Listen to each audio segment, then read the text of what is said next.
behind every calm confession lurks a darker and horrifying secret waiting for the exact moment to surface.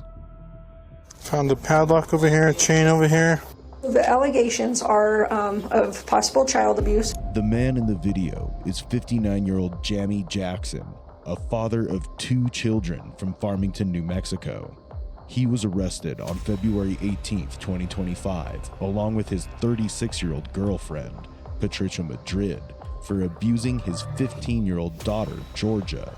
What unfolds next is a revelation that shocks the detective and drags the couple into the heart of a relentless interrogation. Details that would ultimately unmask the real evidence in the House of Horrors. Because she said, yeah, she would be out there long periods of time, like all day, blindfolded. She said, but I don't have a bedroom, I don't have a bed, I sleep on the tile in front of the front door.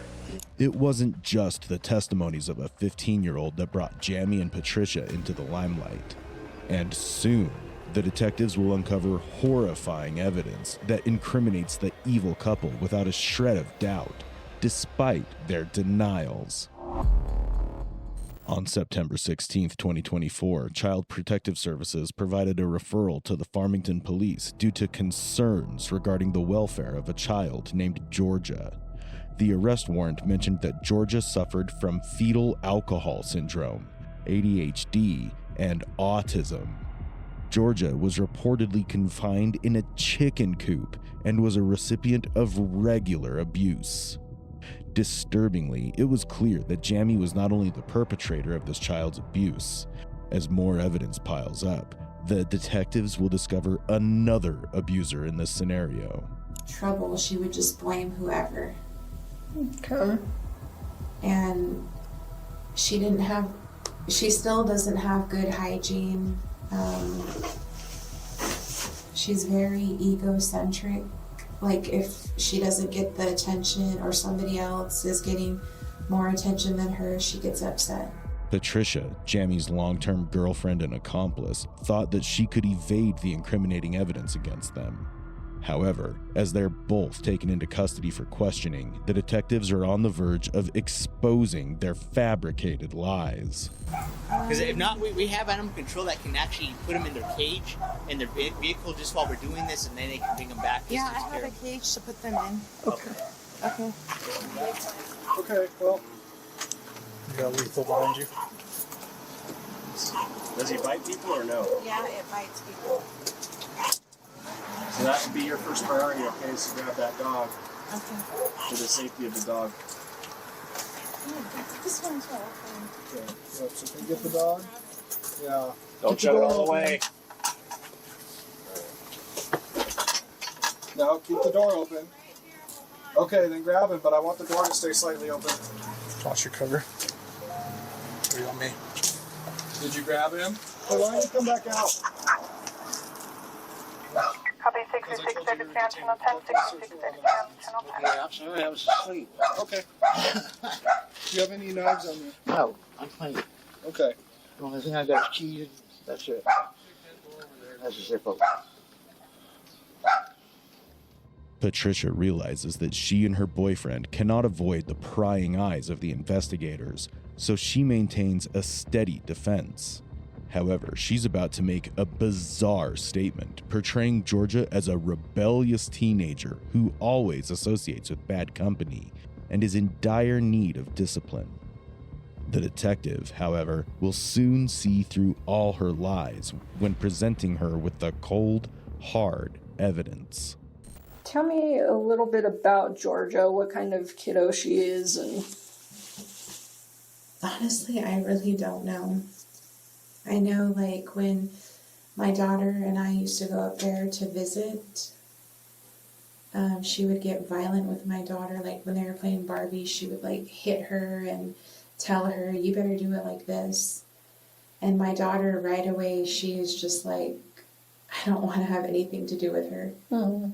And she would run and tell James, and James would tell my daughter, you know, he would get on her and tell her, like, he would get more on my daughter than Georgia. But then over the years, he started to find out that it was Georgia. And the same thing with Jonathan. Jonathan, he wouldn't really talk. And, she just acts out. And then there was also allegations of having to actually being locked in the chicken coop out back. Okay. Tell me about that. She said that every morning from about 6 o'clock in the morning until 10 to midnight at night, she would have to be locked in the chicken coop. I'm not aware of that. I know that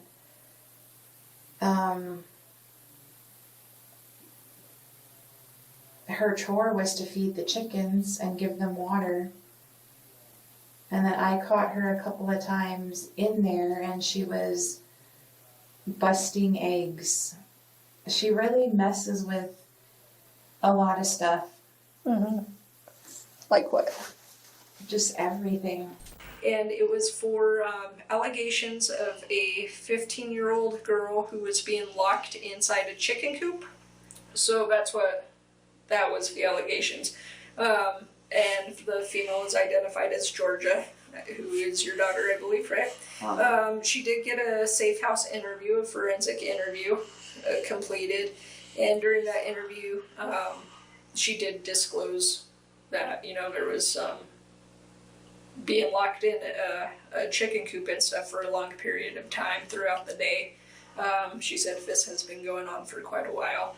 So that's what we're here to talk about, okay? I have her side of what's going on. I want to get your guys' side. I spoke with Patricia, I spoke with Giselle, and now I'm talking to you to see if you want to clarify some stuff or kind of tell me about your guys' home life. At this moment, Jamie realizes that his vile allegations are not going to hold up. However, what unfolds next will be a stark reminder of what horrors Georgia was subjected to. The detectives seamlessly use evidence-based interrogation to break the defense of this evil couple. However, Jamie retains a calm demeanor. This could be due to the fact that Jamie thinks that his defense is stronger than what the detectives anticipated. Deep down, Jamie knows his facade is exposed, yet he believes his calmness might help him get away. Well, the detectives will soon shatter that fantasy by uncovering substantial amounts of evidence that will ultimately link him to the atrocities he's committed. Hey, bag. Right here. Yeah. You want to bag them separately or together? Go ahead and do them together and I'll separate them until we get this. Put that right down and come and visit, sir. Yeah. Mainly Patricia. Okay. I mean, every once in a while I'll say, well, you need to clean your room or do this or that, but that's about it. Okay. And does Patricia do the disciplining with your kids as well, or how's Yes. it? Okay. But I do more of it with my kids than she does. Okay. Okay. And what kind of discipline when, let's say, Giselle's not listening or she needs discipline? How does Patricia discipline Giselle? She talks to her. Talking. Okay. Yeah. Or she'll take something away from her. And Okay. And what about, how do you discipline or adjust your kids whenever needed, I guess? well, like with Georgia, I'll take a computer or a laptop away or a book. That's her favorite book. And I'll say, if you do this, you can have this book back or the computer. And my son, I really don't have issues with him.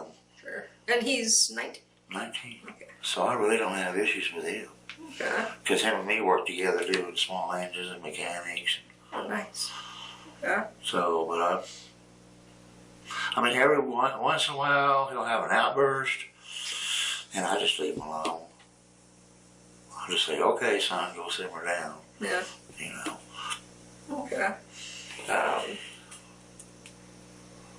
And and I may have asked this, sorry, it's been a long day, but how's Patricia's relationship with your kids? How would you describe it? I'd say pretty good. Okay, except Georgia's always had some sort of a, I don't know, grudge. Ever since me and Patricia got together, since her mom passed away. And when did her mom pass away? A little over 10 years ago. Okay. I only knew, excuse me, Patricia probably 6 months before I moved from Durango to Farmington. Okay. And how did her mother pass? Massive brain aneurysm. From drugs and everything. And the deal is Georgia has autism, fetal alcohol, ADHD. My son has fetal and ADHD. Okay. And and Georgia is more of a handful than my son. So explain how she's a handful, I guess. What you mean by that? Well, like we tried having her share a room with her brother. She was stealing stuff, breaking stuff. Then we tried Giselle's room. She was doing the same thing. So we put her downstairs in the kitchenette with Ida bed. Sure. That way, it would stop the problems. Sure. But every once in a while, we catch her down there digging. And so we have to say, Georgia, this is not your stuff. Stay out of it. You know, and she'll get aggravated when she gets caught. Try not to admit it. And we're like, we see you doing it. Right. So, and I mean, we even had her going through counseling at PMS for 3 years. And she wouldn't even listen to the counselor. And what was she going to counseling for? Was there something specific? Or? It was for her behavior and just, she was also seeing another doctor there. I'm trying to remember his name. Asante. And she was seeing Jackie Sandoval for 3 years. Jackie had tried everything to get her to behave, take care of her hygiene, everything. And she just finally, she said, Georgia, I've tried for 3 years and you don't want to listen. She says, I'm going to have to just step away. And so Batista, I believe it was Dr. Batista, it might have been Jackie, told us to take her to a psychologist. So we did. And that's when she came up with autism, and we already knew she had fetal and ADHD, but then the other one said autism. And by my understanding, according to Letitia, they took her to Albuquerque. I think they had to be there at 12:30 today for testing. And because I talked to Letitia today, earlier, she said, you know, everything's fine. The investigation's still going on. She says, so y'all don't have to, you know, worry about anything. Right. And I'll clarify that. So, in instances involving children, CYFD gets involved. They have their own investigation, and then law enforcement's involved. We have our own investigation. They handle like the more civil side of the allegations and stuff, and we deal with the criminal side. So it's two separate investigations. It's the same for the same allegations and everything. Jamie never paints any of his or Patricia's children negatively, other than Georgia. This is a grotesque reminder of how much abuse Jamie and Patricia inflicted on Georgia, especially given that they were aware she had ADHD and autism. Despite Jamie's manipulations, the detectives will soon drop the obvious evidence that will leave no room for his fabricated lies. But they're two separate investigations, so... Okay. But so yeah, as far as her being locked in a tube, no. Why do you think she would say something like that? Well, she does a lot of lying. She said that there was times where She was only allowed to go to the restroom twice a day. No. At specific times, and if she wanted to go or needed to go outside of those times, she would have to get permission from both you and Patricia. No, all she had to do, because, excuse me, the psychologist that we seen told us not to prompt her, not to tell her to use the bathroom, that she needs to ask us. Because it's forcing her, is what the psychologist told us. And so, we just, like the psychologist told her, you have to ask to use the bathroom. Well, for one, we got one bathroom upstairs. And you got me, my son, another guy, and sometimes even Trisha and Giselle use it. So asking is just saying, does anybody else, Okay. It's not, doesn't mean anything. It's just being respectful to other people in the house. Where does she normally sleep? Down in the kitchenette. Okay. On the hotbed. Okay. Is there any time she sleeps any other place throughout the house? No. And you said you have cameras. Yeah. Who has access to those cameras? Patricia. Patricia? Yeah. I mean, I got access to the ones outside. So she said that she has to sleep or stay outside from around 6 a.m. The time she wakes up around 6 a.m. until close to midnight sometimes. No. We'll tell her, you can play in the house or whatever. Next thing we know, she's not in there. She's outside. Yeah. So that's her choice. She's 15, almost 16. And but have you guys ever locked her in the coop? No. No chains, no padlocks, anything like that? Nothing. Okay, because she said, she would be out there long periods of time, like all day, blindfolded, earmuffs, like head, ear plugs, whatever covers. And then when she would come into the house at night, she would have to go straight to bed. She said, but I don't have a bedroom, I don't have a bed, I sleep on the tile in front of the front door. No, she's got that bed downstairs. Okay, so and I saw the bed, so that's her bed. And yeah, that's what I'm saying, she just tells stories. She's even told stories about the family she's with. So, I mean... Have you guys dealt with CYFD before regarding Georgia at all? No. Okay. Cindy was feeding her rotten food, which is her grandma on that end. And Kathy picked her up and threw her across the room up there. Mm-hmm. She also claimed that her own mother, then she also claimed Allie and Coulter and her had a three-way. So this is, and then she also claimed that Cindy allowed her to watch with her husband before he passed away. So there's a lot of allegations, but... Okay. Despite Jammy's several allegations against Georgia, he couldn't prove his innocence. The incriminating evidence clearly indicated the extent of the sickening abuse Jammy and Patricia had inflicted.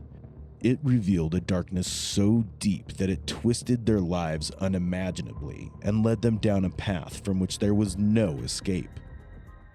Is too tight for you? No, I'm good. Real fast, do you have any objects on you? Nope. That's gonna cause stabbing? Okay, do you have any other cell phones on you? Or? No, nothing. Okay. You know what this is? That's from her. That's from her? Okay, I'll leave that with you. All right. The current arrest was made for violating the protection order. However, Jammy and Patricia were released from these charges after a few months. Say about all this? Probably that she's lying. But So that's as gonna far as work. her being locked in a tube? No. Why do you think she would say something like that? Well, she does a lot of lying. Multiple text messages exchanged between Patricia and Jamie further substantiate the allegations of child abuse. While the details regarding George's custody have not been made public, Patricia and Jackson were arrested on 14 counts of child abuse on February 18, 2025. However, the police made another harrowing discovery on February 26, 2025, after they found Patricia dead in her North Auburn Avenue residence. She was immediately taken to the San Juan Medical Center, where she succumbed to her injuries. Surveillance footage revealed Patricia's killer, Matthew Sandoval, a relative of hers, was responsible for this gruesome act. However, his trial is yet to begin. Jamie Jackson's actions were horrifying, but Adlai's are even more disturbing. So we'll be back, but I just need you to simmer down a little bit, okay?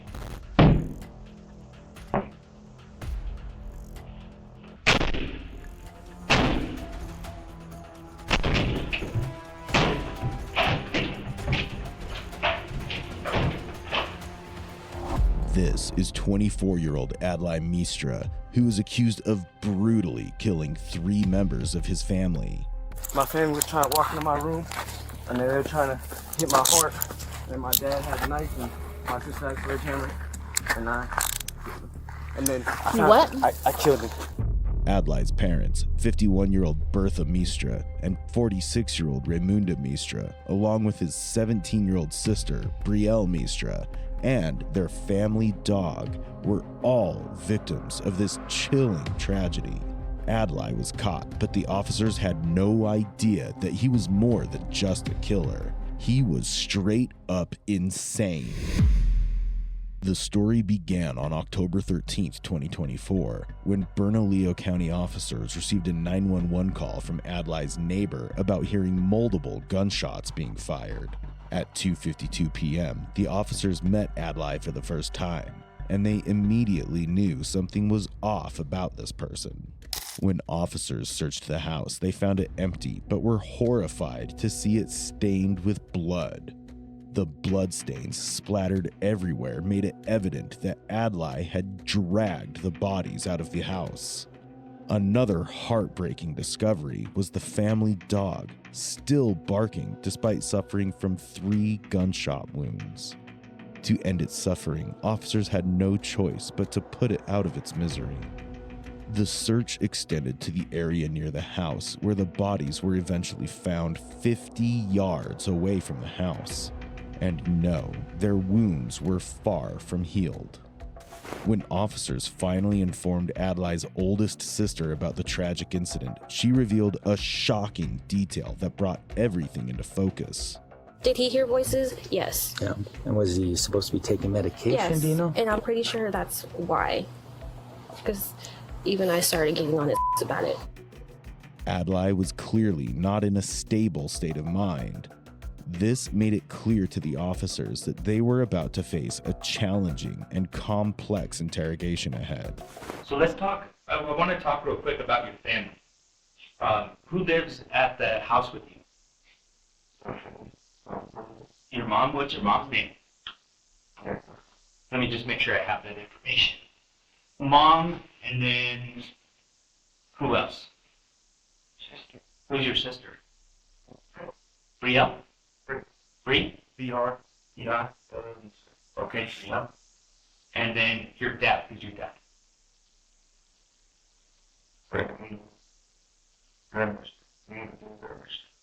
Raimundo? David? Okay.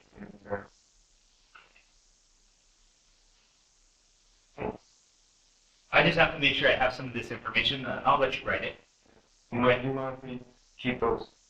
Yeah. No. They're going to be, I'm not going to touch them. I just have to make sure I have the information that I need for my report, you know what I'm saying? Yeah. Okay, so I know you want to talk about all these waves and stuff, and I want to hear about those, okay?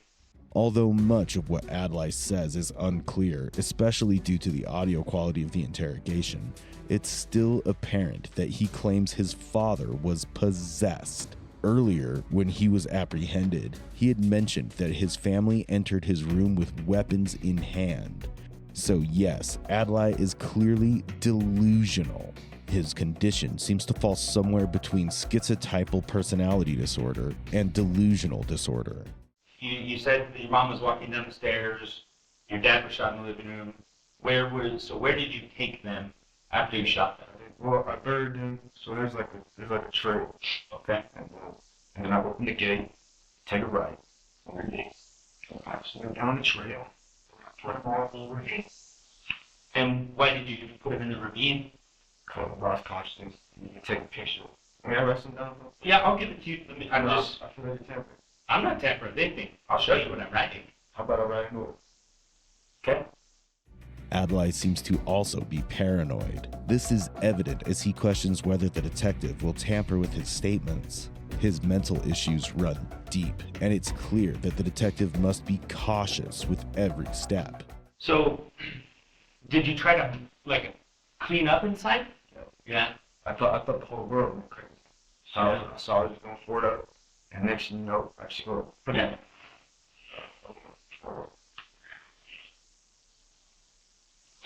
So why were you trying to bury them? Okay. So today, and you're not in trouble if you did, okay?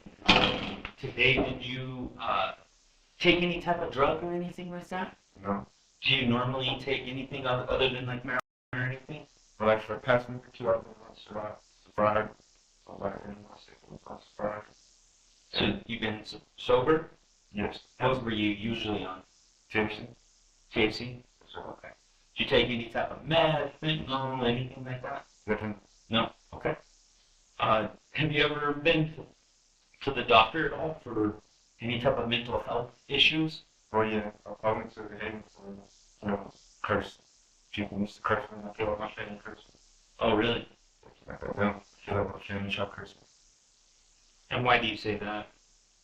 I don't know, it's just, but I always spend time with my family, and my voice changed. Oh, wow. Okay. Well, so this is what's going to happen, okay? We have a few things we got to do today. It's going to be a little while. I got to go talk to my partner, try to figure out what all happened, and we got to figure this out, okay? If you need anything, just knock on the door or just say hello, and I'll come back and help you with whatever you need, okay? All right? Sounds good. Thank you. We'll talk to you soon. Oh, okay. What else would you like to talk about? Room. What's that? Review. Well, you got feeling child. Try to curse you. Person. Okay.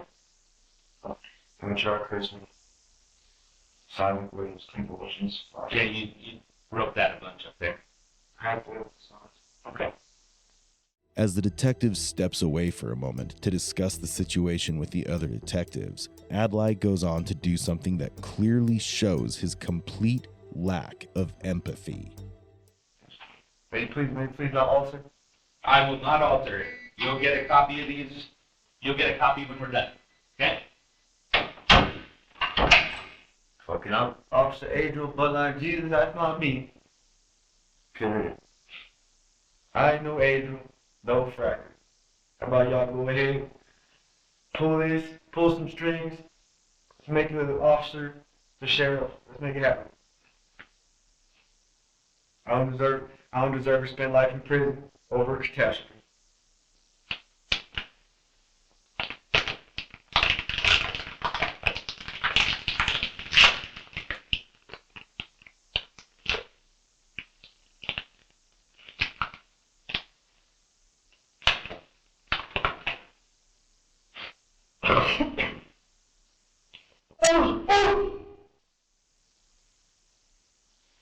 I ain't no Officer Adriel, bloodline Jesus, no such thing. Jesus was not conceived. You know what y'all believe? Officer Adriel, y'all believe there's bloodline Jesus.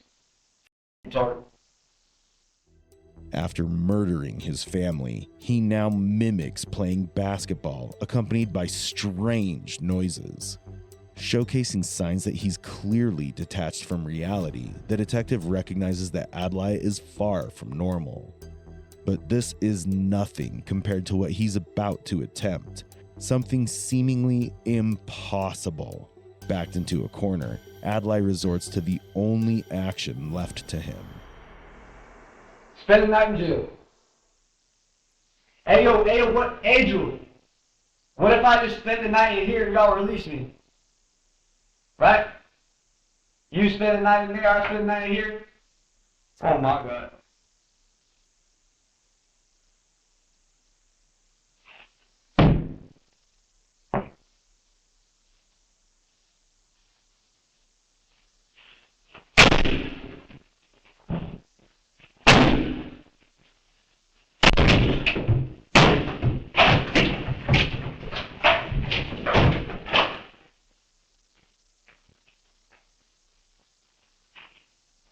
Hey, stop it!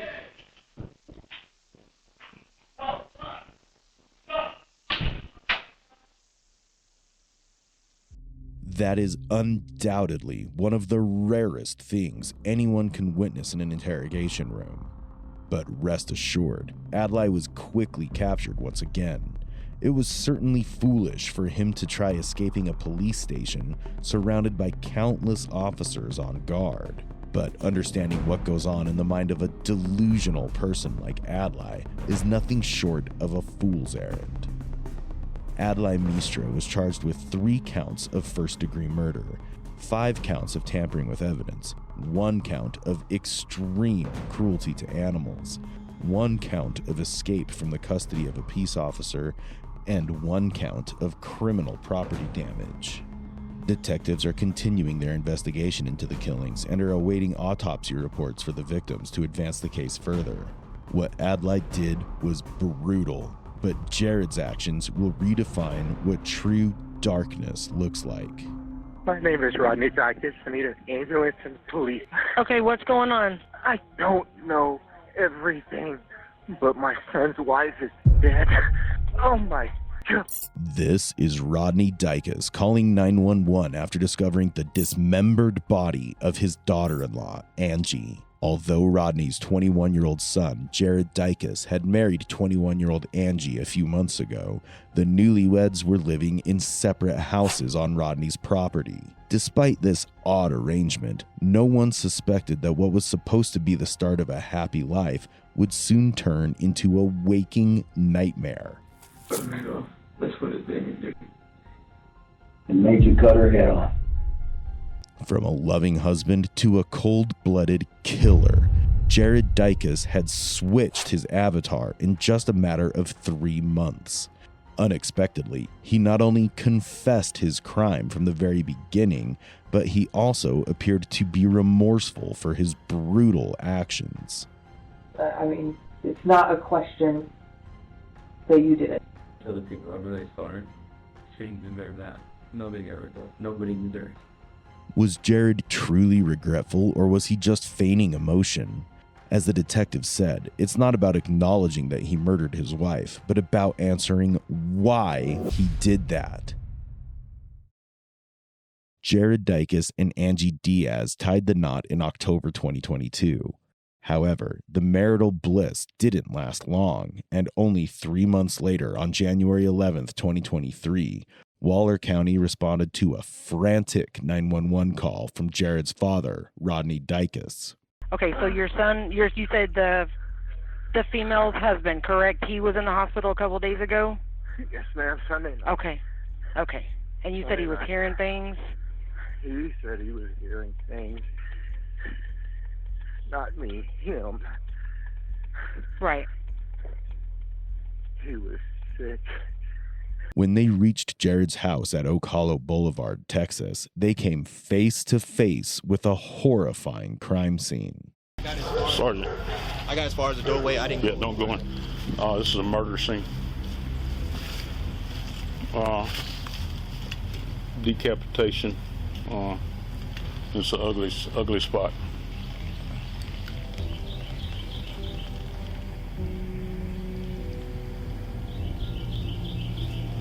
Blake said her head is somewhere else in the tub. Okay.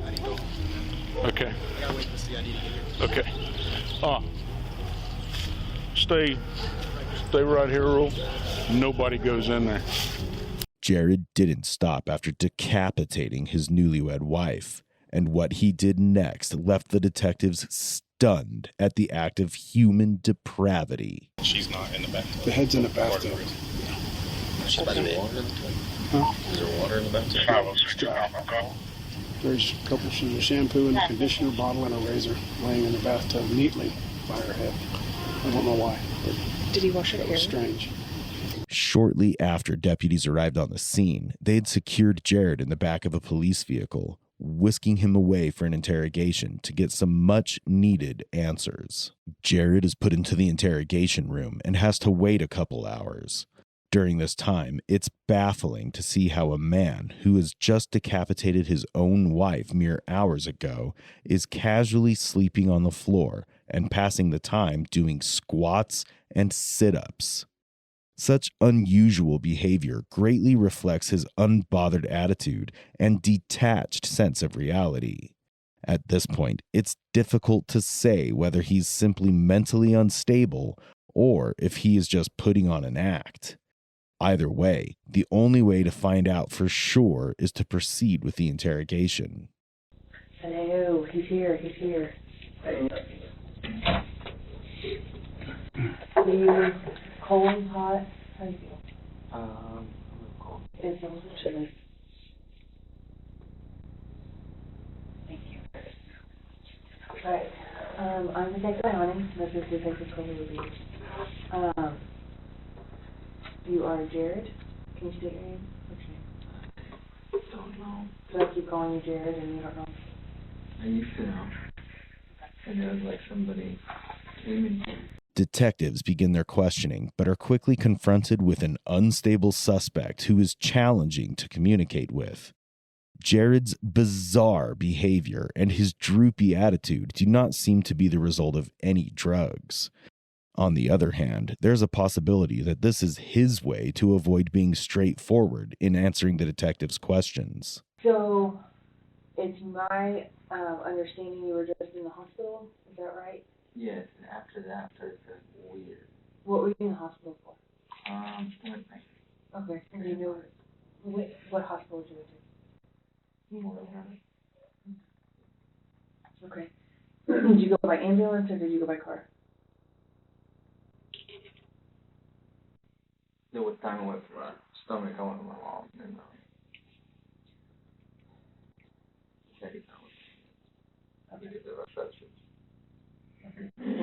But this isn't the first time that the detectives had encountered Jared in such a state. On January 9th, 2023, 2 nights before the incident, Jared had called 911 and asked for help as he was under the influence of Waller County 911. Yes, this is Jared Dykes. Hello? Yes, Waller County, go ahead. I did a little bit of drugs and I need help. Okay, and what's the problem? I just don't feel well. Okay, and you said you took drugs?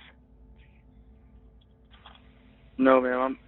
I'm completely sorry. I don't know why I called. Okay, and are you there by yourself? Is there somebody with you? Man, my family's here with me. Oh, your family's with you. Okay. Okay, so you don't. Hubert, Brody, everybody's here. Okay, but do you need an ambulance or no? Are you good? I need an ambulance. I got you. Okay. Detectives know Jared had used before, but when they spoke to his mother about what had happened 2 days before the murder, they discovered something rather odd. Apparently, his mother presented a different theory that will eventually put Jared in a tough spot. He told me it happened this morning. Who told you? Jared. Okay. And he has been acting really strange lately. Okay. He called an ambulance on himself the other night. Okay. And said he was on drugs, but I don't believe that he was. I think something's wrong. Okay. Despite this, Jared remains adamant in his claims that all his troubles stemmed from his drug abuse, which he had started rather recently. What was it? Is that something you used a lot or just dabble or? Okay. Until recently. When's the last time that you used? No, I did it. 2 weeks. I've been up for like 2 weeks. You've been up for 2 weeks? Okay. And when you just went to the hospital, 2 days ago, you said it was for the substance. Mm-hmm. And after that's when it. Have you used it again since then? Okay. Or something different? Okay. When was the last time that you used it, you remember? You don't remember when it was? Whether it's due to drugs or something else, Jared occasionally seems to zone out. He starts taking long pauses before answering the detectives. As he begins to share his version of events, the detectives are confronted by an unsettling tale that they never expected to hear. Okay. So that is your mom and dad's house where you live, correct? And what's your wife's name? You know what you're saying? Okay. Do you want to tell me what happened? I think it's important.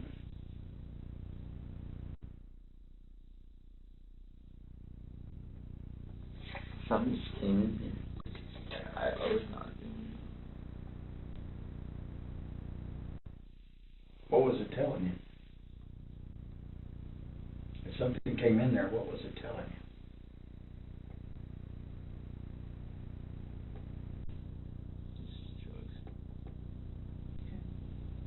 Just tell us what you can remember what happened. You're the only one that can fill in the blanks.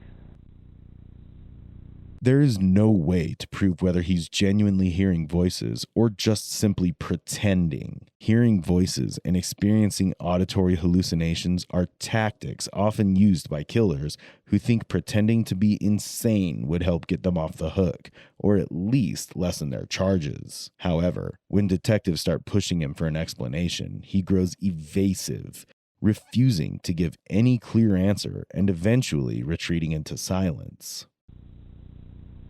We need you to talk us through it. It's not a matter of what happened, it's a matter of how and what your mindset was, what your thought process was, what caused it. Did she make you mad? What happened? Do you not know, or are you just refusing the answer? You're just refusing. Okay. Jared's refusal to cooperate indicates his hidden calculative nature. However, as the detectives continue to appeal to his humanity, and whether between the throes of insanity or another calculative ploy, his personality abruptly shifts to something entirely different from what was seen up until now.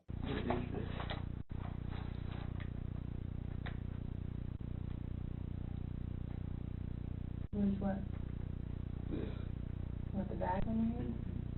It's just to preserve any potential evidence that might be on them.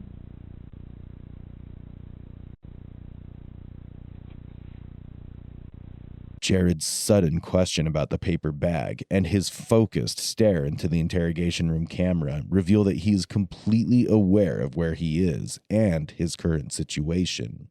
He is unguarded, and the detectives are ready to capitalize on this moment to make him confess. Really, I'm very sorry.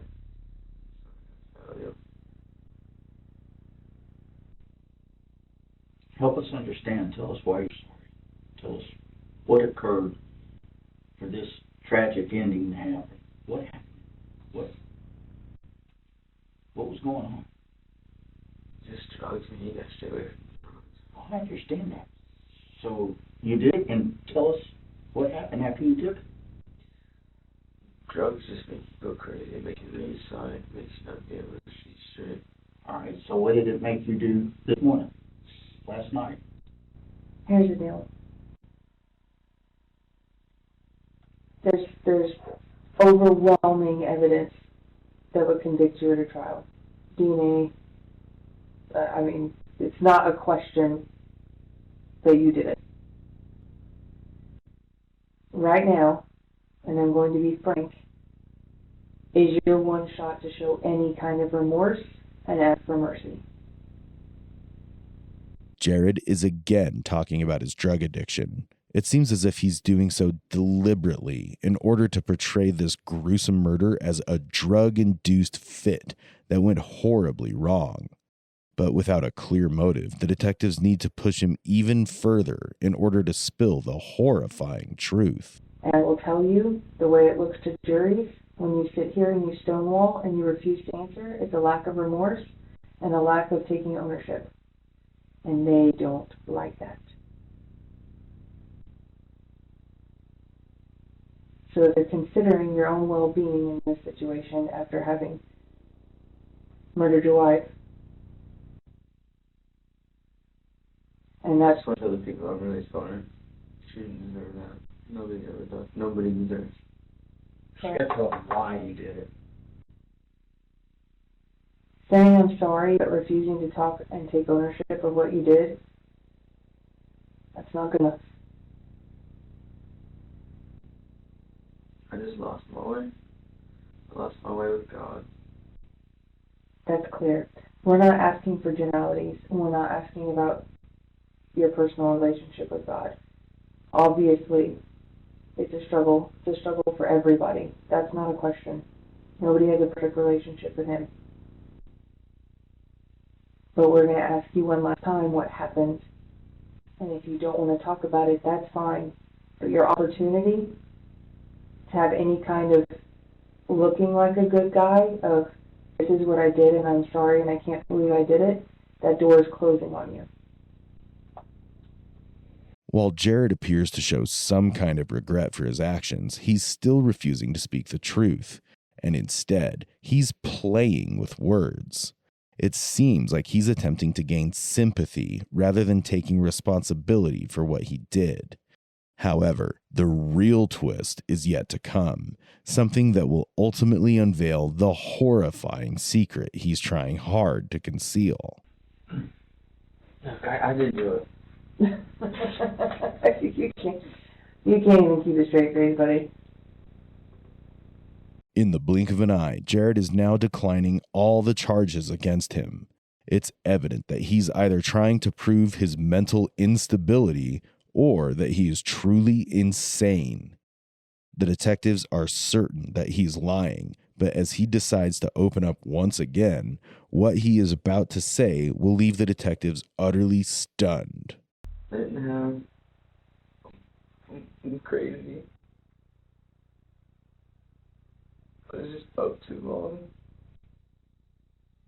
So what did she say to make you mad to do that to her? She had to say something. To be that mad to do what you did? I don't know, something that choked me. Okay, so it made you do what? Something on. What did it make you do? Screen. It was telling me. Okay. Telling me what did it tell you to do? It would like stop time. Every time I would do something, it would stop. Okay. Time would stop. I was being forced. Like, it was not my free will. Okay, forced to do what? Forced to just walk, forced to go. Okay. What did it force you to do to her? What did it force you to do to what? It forced me. To what? To kill her. Why? What did it tell you to do to her?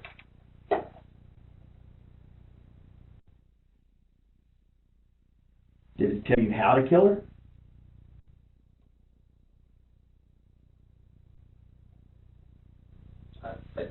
Yes. Even though Jared's story of hearing voices is not very convincing, his alienated behavior indicates that maybe there's indeed something wrong with him psychologically, and his upcoming statement is likely to prove the same. So how did you kill her? Tell us how you killed her. I don't know because it wasn't Jared. It wasn't Jared. Okay, so it wasn't Jared, it's somebody that was, you think, that caused you to do it. What did he cause you to do to her? You said it caused you to kill her, but tell us how it caused you to kill her. What did you do to her? Okay. Well, what did you not mean to do? What did you do to her? She wasn't serious. What did you do to her?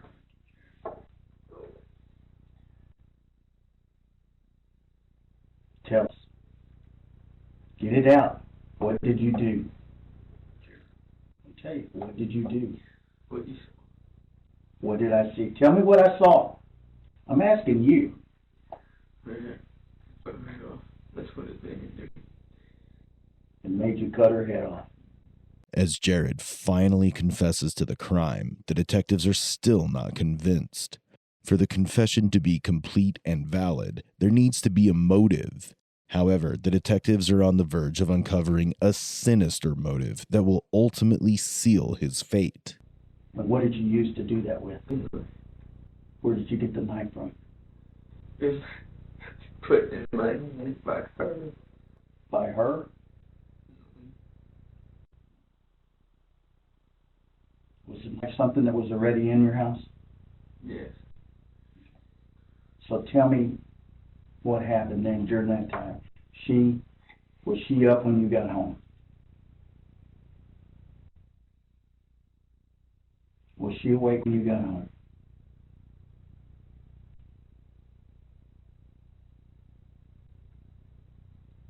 Did y'all talk? Jared's statement indicates that somehow he and Angie got into a fight, during which he grabbed the knife from Angie's hand. However, an important question emerges. What actually triggered this conflict, and how did it all begin? Instead of providing answers, Jared once again comes up with an unbelievable story. Do you remember what y'all talked about? We were just talking normally, and then she turned on the TV, and that's when that started.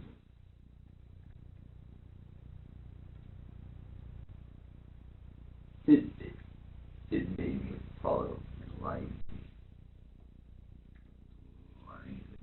How long were you home before this happened? Like, How long were you home? if I left the wrong way,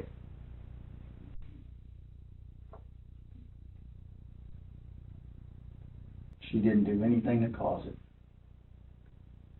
Is that what you're saying? Tell me. I don't know. I'm asking the questions here, trying to figure it out. Did she say anything to you? Was she pleading? Did she tell you, don't do this? Stop. What did she say? Jared is now on the edge. It seems that there is something on his mind that he wants to spill out, but cannot find the means or strength to do so. Finally, when he decides to speak up, his words are nothing short of astonishing. turn on the screen. When she turned on the screen, for the past week it was happening. It was like I was being controlled by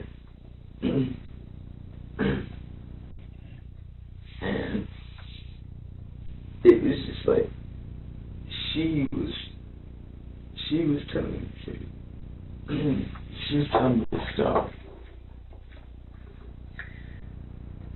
And the TV, when I saw the numbers, it just made me follow.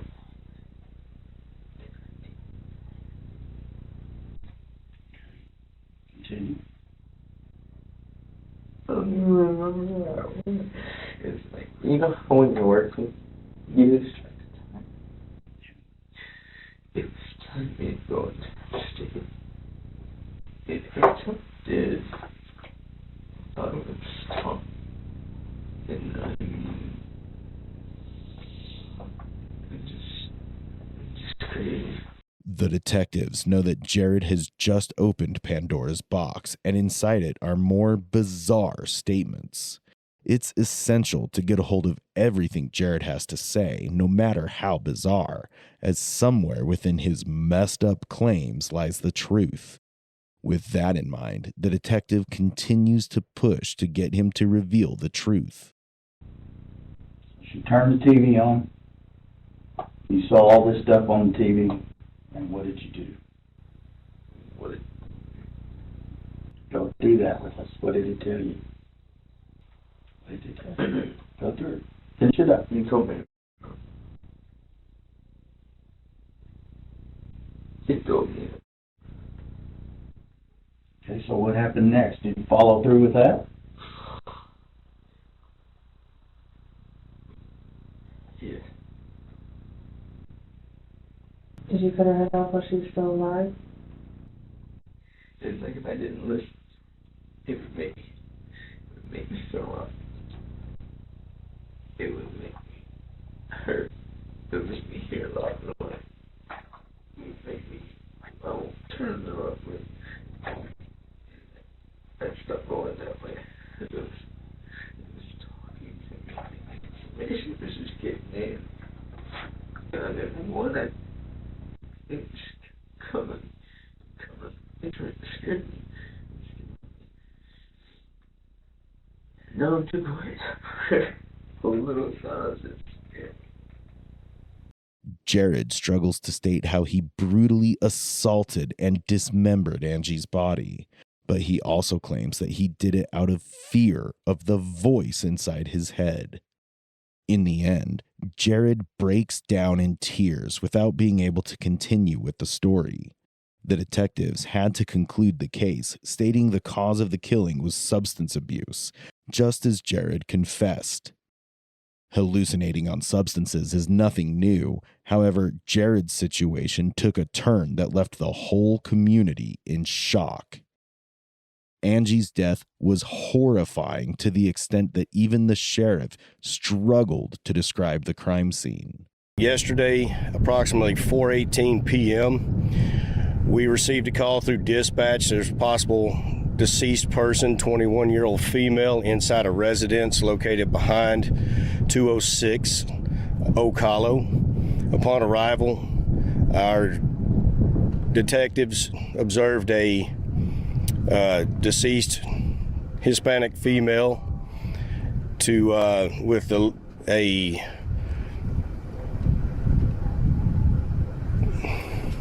You can start cut it off. Start over.